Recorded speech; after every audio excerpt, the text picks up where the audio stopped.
My name is Jill Alred, and for most of my life, I believed that love was proven through endurance. If you could carry more, give more, stay quieter, and ask for less, then you were doing it right. That's what I learned growing up in my family. Not through lectures, but through patterns. Through who was comforted and who was corrected. Through who was allowed to fall apart and who was expected to hold everything together. I was the older sister. The dependable one.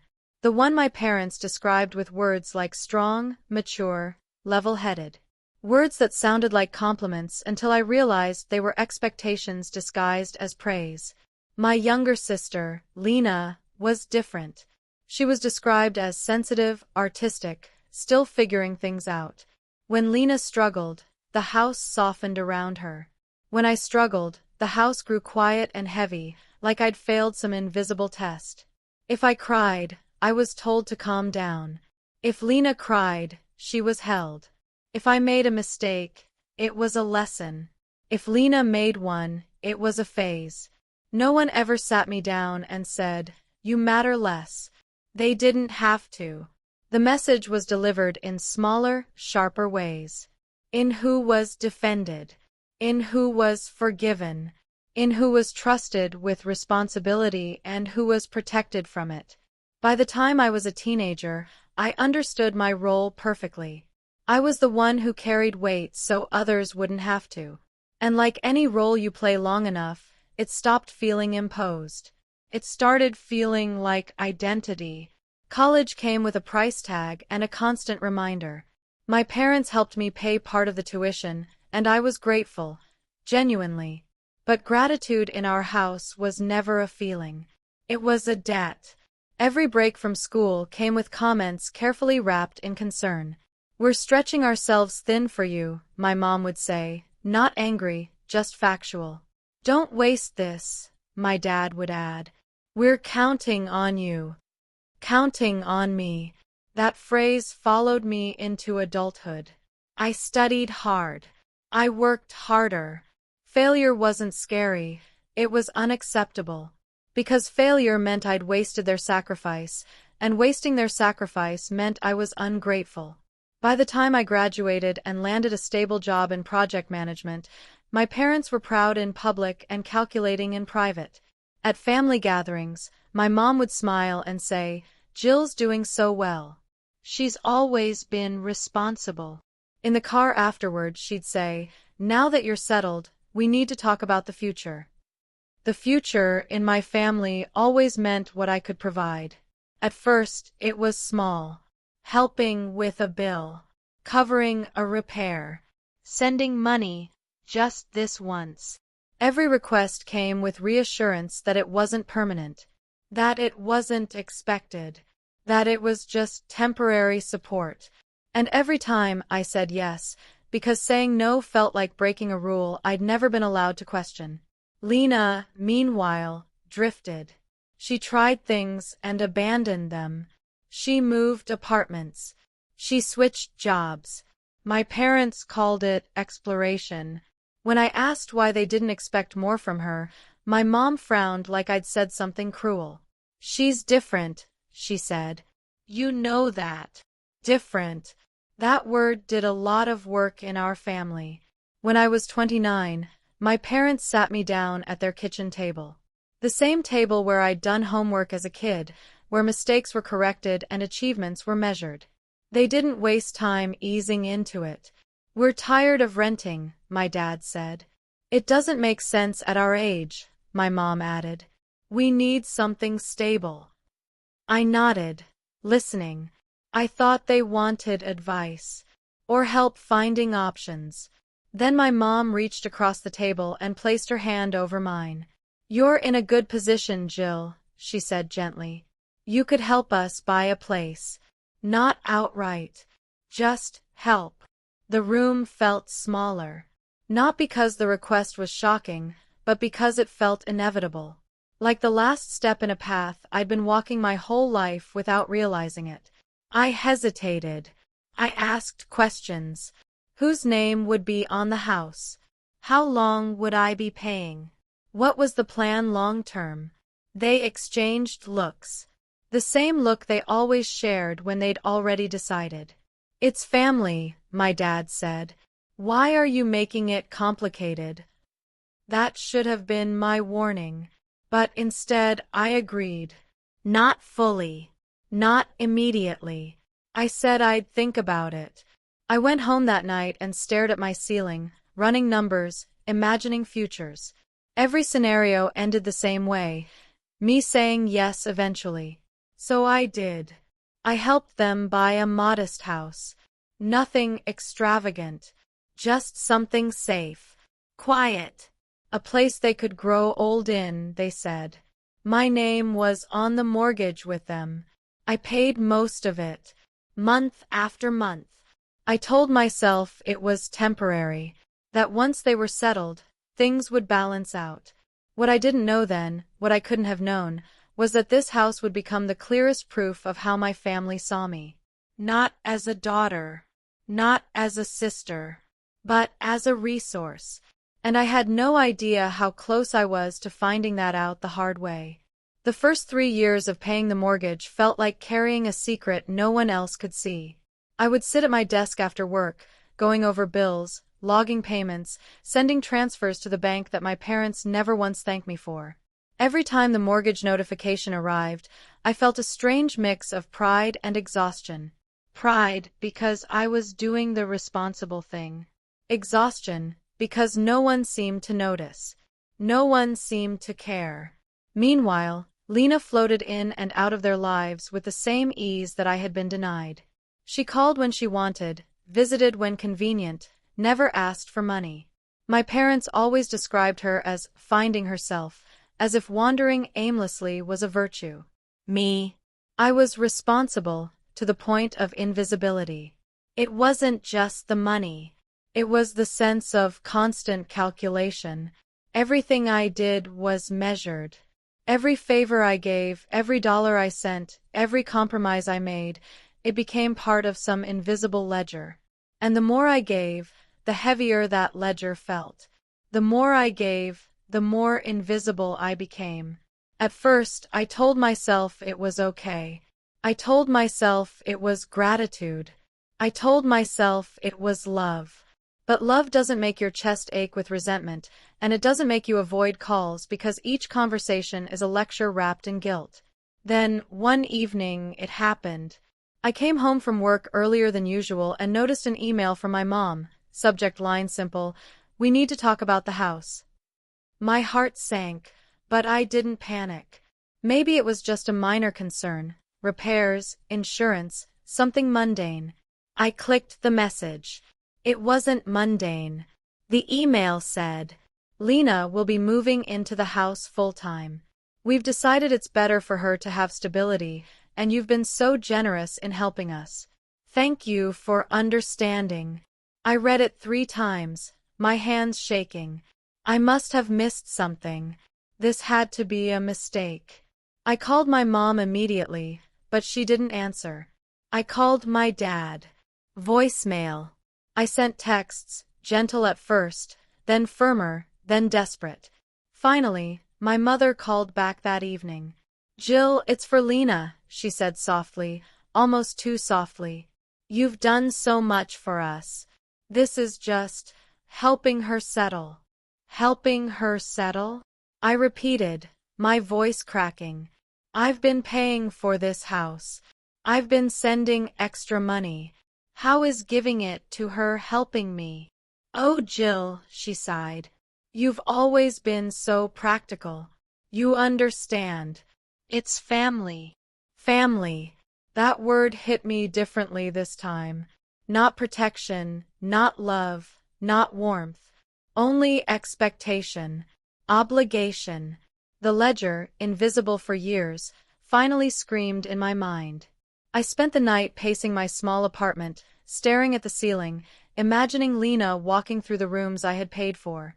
I imagined her putting down her mug, laughing on the couch that had been, in my mind, my parents' home but also my responsibility.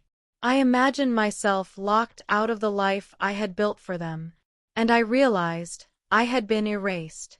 The next day, I drove over without telling anyone. I wanted to see it for myself.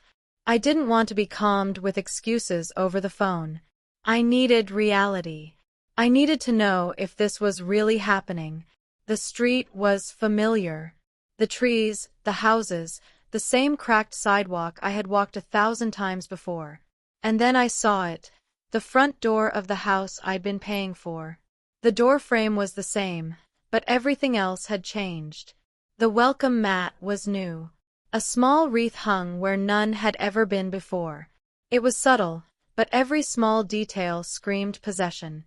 Someone else had moved in and made it theirs. And then I saw her, Lena, standing barefoot in the doorway, holding a cup of coffee like it had always been hers.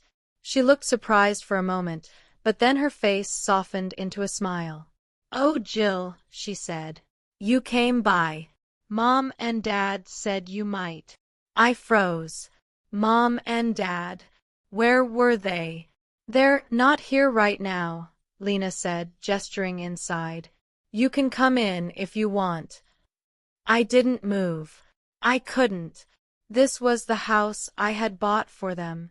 The house I had paid for. And now, she was inviting me in like I was a guest. A stranger.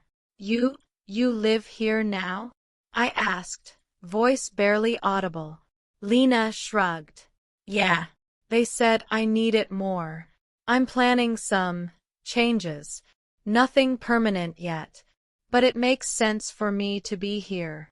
My chest tightened. The words barely registered. She needed it more? She had no stability, no savings, no long-term plan.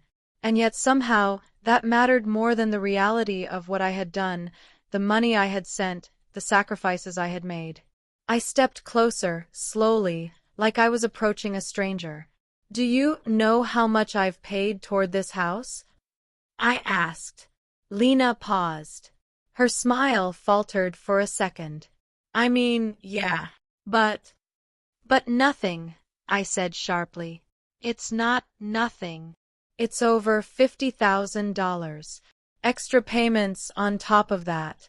I've been paying for this house for years, and now it's yours." She hesitated, trying to explain, but I could see the calculations already forming in her mind, the defense, the justification. She was ready for this. My parents had rehearsed it for her. "Yes, but you're doing well, Jill," she said finally. "You don't need this as much as I do. Mom and Dad thought it was fair." Fair. That word, the perfect sibling counterpoint to responsible, hit me harder than any betrayal could have. I didn't answer. I turned, stepped back, and looked at the familiar porch, now alien. The door closed softly behind me. I realized then, fully, that I had been erased, not by intention, not by accident, but by the long, quiet, careful design of a family who measured my worth in money and obedience. And that was when I knew, whatever came next, it wouldn't be the same. I didn't go home that night. I sat in my car for what felt like hours, gripping the steering wheel, my mind replaying every payment, every sacrifice, every silent moment I had endured. The house I'd been paying for, the house I thought symbolized stability for my parents, had become a monument to my invisibility. Every dollar, every effort, it was gone, and it had been quietly handed to Lena without my knowledge or consent. The next morning, I made a choice. I was going to confront my parents.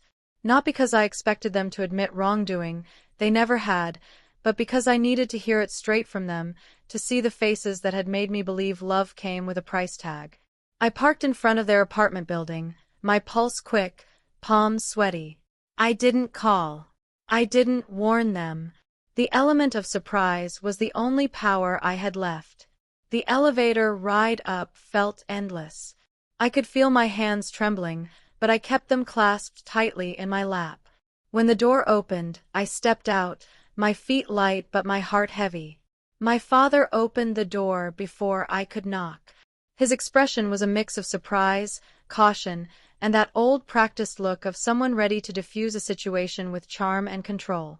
"Jill," he said, "what are you doing here?" I didn't answer. I stepped past him, letting my presence fill the apartment in a way that I had never allowed before. My mother looked up from folding laundry, smiling in the way she always did when she wanted to appear calm and warm, even when the words coming next would cut deep. "Oh, honey," she said. "You should have called." I turned toward her, eyes sharp. "Then tell me," I said, voice steady despite the storm inside me. "Why is Lena living in the house I've been paying for?" For a long moment, silence filled the room. Silence that screamed louder than any words could. My father rubbed his face. My mother exhaled slowly. They were searching for the right words, for a way to make this sound acceptable. "We were going to tell you," my mother said finally. "We just didn't want to upset you." "Upset me?" I laughed, bitter and sharp. "You gave the house to Lena, and you didn't think I'd be upset?" "We thought it was fair," my father said quickly, almost rehearsed. "You've always been strong, Jill. Lena, she needed it more." That phrase hit me like a punch. Needed it more. They didn't even see me as a human in this calculation.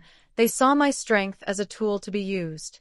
My years of payments, the extra money, the sacrifices, it all became invisible, replaced by a narrative that painted Lena as the deserving child and me as the capable provider. I felt my chest tighten. "Do you realize how much I've paid?" I asked slowly, deliberately. "Do you know how many late nights, how many missed weekends, how many sacrifices I made for this house?" My father looked down, a flicker of hesitation crossing his face, quickly masked by defensiveness. "We didn't want to burden you with details," he said. "Burden me?" I was already buried beneath it. "Burden me," I echoed. "You suggested extra payments so we could pay off the mortgage faster. I sent every extra dollar. And now you've handed the house to Lena while I've been financing it." My mother's face tightened, a shield rising. "You've always had so much, Jill. We just wanted Lena to have security." Security. The word was hollow, meaningless, and infuriating. All the fairness in the world doesn't justify erasing someone's contributions, someone's effort, someone's life from the place they've helped build. I could feel the cold clarity of betrayal settling in. I straightened, voice firm. "So what? All those years of payments, all that effort, it was nothing. Just money in the bank for you to do whatever you want, while my sister lives in the home I financed." My father opened his mouth, but no words came. My mother's hands shook slightly as she folded the final piece of laundry. We just thought you'd understand," she said, almost pleading now. Understand. That word had been used my entire life to justify what was never fair. I shook my head. "No, I don't understand. And I won't. I've spent years being invisible in my own family while my sister floats through life, protected, nurtured, untouched by responsibility. And now you take what I've paid for and hand it to her."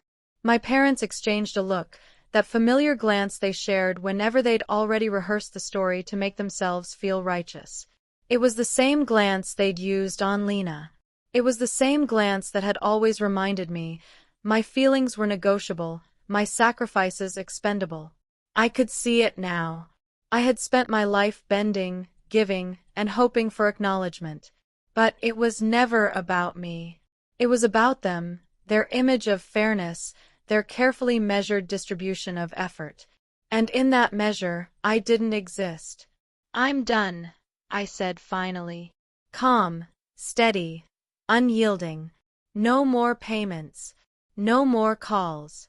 No more guilt. The house is Lena's problem now. My father stepped closer, voice rising with indignation. "You can't just do that. You don't walk away from your family." "I already have," I said. The words felt heavier than any payment I'd ever made. He froze. My mother's face fell. They weren't expecting this. Not with this calmness, this certainty, this refusal to argue or plead. I was no longer the child who absorbed guilt, no longer the adult who justified their inequity. I was a person drawing a line, finally. That night, I drove home in silence. I didn't block their numbers yet. I didn't need to. The words I had spoken hung in the air like a shield. For the first time in years, I felt the faint, thrilling sense of control. The ledger of expectation, the invisible scorecard, was no longer mine to tally. And for the first time, the air didn't feel heavy with obligation. But I knew it wouldn't be quiet for long. Families like mine don't accept no silently. I braced myself. Whatever came next, calls, visits, accusations, I was ready. Not with anger, not with guilt, but with clarity. And that clarity gave me a strange sense of peace. For the first time, I could imagine a life where the money I earned stayed with me. A life where the home I might buy would be mine. A life where I could define my own family, my own rules, and my own freedom. The days that followed my confrontation were strange, almost surreal. My phone began buzzing constantly. Texts, missed calls, unknown numbers, messages from relatives forwarding notes I'd never asked to see. My mother's voice, my father's voice, Lena's messages, they all ran together in a chorus that wanted to pull me back into the old pattern. Guilt, obligation, fear. But this time, I wasn't listening. Not fully. Not like before. Lena's texts were short, pointed, designed to sting. You're being selfish. Mom and Dad need you. You promised. You're ruining everything for the family. I read them once, then deleted them. The sense of urgency they tried to impose didn't touch me. It had no purchase this time. My mind was finally quiet enough to see clearly. I owed no one a life I hadn't agreed to live. For a while, I considered answering, explaining, defending myself. But what could I say that would make sense to someone who had already measured my worth in obedience and money? My parents had rehearsed their story, and Lena had learned it by heart. Any explanation would be absorbed, twisted, and turned into yet another obligation. So I didn't respond. I blocked unknown numbers. I refused to answer calls from my parents. Each ignored notification felt like reclaiming a tiny piece of myself I had never realized was missing. But even with that armor, the emptiness of the house I had paid for lingered in my mind. The image of Lena walking freely through rooms I had financed, the laughter that wasn't mine, the sense of ownership stolen, it followed me everywhere. I kept thinking about the money I'd spent. Over $50,000. And yet, what did it matter? It had been an investment not in property, but in people who never recognized the effort. The math stung. But the truth stung harder. It wasn't about money. It was about acknowledgement, respect, and agency, things I had never received. Then came the uninvited visits. I noticed a car parked near my apartment one afternoon, a vehicle I didn't recognize, but I knew instinctively whose it was. My father. His posture was familiar, rigid, forward-leaning, the stance he always used when he thought authority gave him the right to demand compliance. My chest tightened, but I didn't panic. I had rehearsed this moment in my head, imagining every scenario, building a fortress of calm around me. He knocked. Loud, insistent. I waited a moment, breathing, and then opened the door. "What the hell do you think you're doing here?" I asked, my voice even controlled. "You don't walk away from family," he said. His tone was rising now, a dangerous mix of anger and disbelief. "I already did," I replied. The calmness in my voice startled him. I could see it. His eyes widened slightly, and for a brief second, I imagined the layers of guilt and entitlement peeling away from him, exposing the raw demand beneath. He stepped closer, invading my space. I didn't flinch. My boundaries had solidified over the last few days, forged in clarity and resolve. "I am done," I said. "No more payments, no more calls, no more obligations. This is not negotiable." The pause that followed was almost sacred. My father's face flushed with anger. My mother's voice, distant through the line of texts, trembled. Lena's barrage of messages seemed like echoes from a lifetime ago. And I realized, almost with awe, that the power had shifted.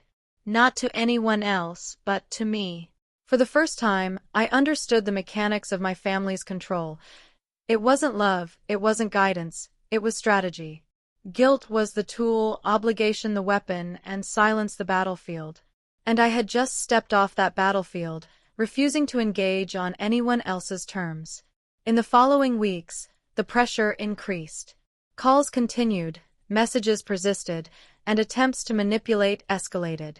I felt the pull of old habits, the instinct to respond, to justify, to appease. But each time I paused. I reminded myself that boundaries were not weaknesses. They were protection. And my protection had finally become stronger than their persistence. Eventually, the external pressure began to have its own consequences. Without my payments, my parents' finances began to strain. Bills piled up. Small loans, minor debts, obligations I had once absorbed now became theirs to manage. Lena refused to help, insisting firmly that the house was a gift. It was her entitlement, not her problem. And when the reality of the situation hit, it became clear that the family structure had been built on the illusion of balance. My contributions kept everyone afloat while the golden child and the parents lived in comfort and expectation. Strip that away, and the structure falters. I watched from a distance as the consequences unfolded, not with satisfaction, but with detachment. It wasn't revenge. It was truth. My parents were forced to reckon with reality, Lena with the weight she had long avoided. And in that reckoning, I discovered an unexpected clarity. For the first time, my own life didn't exist in someone else's ledger. I started focusing on myself. Slowly, I rebuilt routines, finances, and boundaries. I rented a small apartment, modest, nothing extravagant. For the first time, every bill was mine, every decision mine. I set up automatic transfers to savings, treated them like sacred appointments, untouchable and unquestionable. I could finally track progress for me, not to appease anyone else. Every day felt like reclaiming something I had never been allowed to fully own, my autonomy. But the lingering question haunted me: what about the house? The house that I had worked for, sacrificed for, paid for? I wasn't sure I wanted closure. I didn't want to fight or reclaim it. I wanted to erase it from my own obligations, to let it exist without me. And somehow, letting go became an act of freedom, not defeat. As the months passed, the chaos outside my walls slowed. Calls became rare. Messages stopped. The house, Lena's claim, the parents' discontent, they existed without reaching me. And for the first time, I felt what I had never felt. Peace. Not happiness, not victory, but a quiet, steady certainty that my choices, my boundaries, and my life were mine alone. Months passed in a quiet rhythm I hadn't known was possible. No calls, no messages, no subtle pressures reminding me of obligations I had never asked for. It was almost surreal. The absence of my family's expectations felt like a weight lifting, a constant pressure that had been pressing down on my chest finally gone. I spent mornings with coffee in hand, reviewing my own finances, planning my savings, and dreaming about a future that belonged entirely to me. For the first time in years, my money stayed where I intended it to stay, my energy belonged only to my choices, and my life was no longer measured by what I gave to others. Then the news came, unbidden. An aunt I had never been close to called from a number I hadn't blocked. Her voice was cautious, almost hesitant, as if she feared that any words might trigger my anger. "Jill, I just wanted to let you know what's happening with the house," she said softly. My pulse quickened, but I stayed calm. "Go on," I said, gripping the edge of the table. They couldn't manage the payments without you," she continued. "They tried everything. Loans, extensions, even selling some of their savings. But it wasn't enough. The bank is taking it to auction. I exhaled slowly, a mix of relief and vindication settling in my chest. Relief that the invisible weight of responsibility was gone, and vindication that reality had finally aligned with the truth I had known all along. I had done everything I could, and my parents and sister had chosen to ignore it. They asked Lena to help, my aunt added. But she refused. She said it was a gift, so it's not her responsibility. The words echoed in my mind. Not her responsibility. My parents' carefully constructed narrative of fairness, their golden child favoritism, all fell apart when confronted with reality. Lena, the protected one, the favored one, had never been meant to carry any weight. And now, finally, the consequences were theirs alone. I didn't celebrate. I didn't call anyone. I didn't gloat. I simply let the news settle, a quiet acknowledgement that the truth had been restored. The house, the ledger, the invisible account of my sacrifices, it was finally irrelevant. With the house gone, my parents downsized, retreating into smaller apartments, retreating into financial reality they could no longer shape to their will. Lena moved in with her husband's parents, her comfort no longer guaranteed by the system my parents had built around her. Life continued, but the illusions of special treatment and entitlement were gone. They couldn't manipulate reality with words anymore. And me. I turned toward myself, toward what I had been avoiding for years, toward a future that belonged to me and no one else. I started saving aggressively, watching the numbers grow, feeling a sense of pride that wasn't tied to guilt or obligation. Every dollar I saved felt like a brick in the foundation of a life I was finally allowed to claim. Then, one morning, I realized something extraordinary. I was ready. Ready to buy my own home, not for anyone else, not to satisfy anyone's expectations, but for me. I wanted a place where every corner, every wall, every detail reflected me, not my parents' wishes, not Lena's entitlement, not the invisible ledger of my sacrifices. A home that belonged fully and completely to me. I found a modest house in a quiet neighborhood. Nothing extravagant, nothing flashy. Just light, space, and walls that were empty and waiting. I signed the papers with a pen that felt heavier than any mortgage I had ever signed for anyone else. The act itself was liberating. It was not just a financial transaction, it was a declaration. I am choosing myself. I didn't post about it online. I didn't tell anyone from my past. I informed 6 friends I had made in the city, people who had no connection to my family and therefore no ability to pull me into old patterns. I wanted this moment to exist purely for me, untainted by obligation or expectation. Walking through the empty rooms, sunlight streaming through the windows, I felt a strange mix of excitement and vulnerability. These were my walls, my space, my choices. No one else's rules applied here. I could paint the walls, choose the furniture, arrange the rooms any way I wanted. I could finally express the version of myself that had been waiting, unnoticed, for years. I began imagining the life I wanted inside those walls. Evenings with friends, quiet mornings with coffee and books, weekends spent organizing, decorating, and finally, living in a way that reflected my own rhythms instead of responding to my parents' demands. It was terrifying, exhilarating, and overwhelmingly peaceful all at once. For the first time in my life, I realized the truth. I didn't just survive. I had reclaimed myself. The ledger was gone. The house, the payments, the invisible expectations, they all belonged to the past. And in their absence, I discovered freedom. I still haven't told my parents about the house. I haven't shared my new address. I haven't even allowed myself to imagine what excuses or stories they might concoct. I don't need to. The point isn't revenge or triumph. The point is autonomy. The point is finally living a life that belongs to me. And as I stand in empty rooms, sunlight warming the floors, I understand the lesson that took years to learn. People who see you as a resource don't stop asking when you say no. They stop asking when you are unreachable. And now, for the first time, I am unreachable. Not in anger, not in spite, but in peace. In quiet, steady, unshakable peace. The weeks that followed settling into my new home were quieter than I had imagined possible.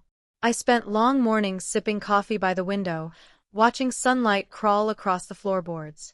Every detail, the angle of the light, the echo of my footsteps in empty rooms, the hum of appliances, reminded me that this life was mine.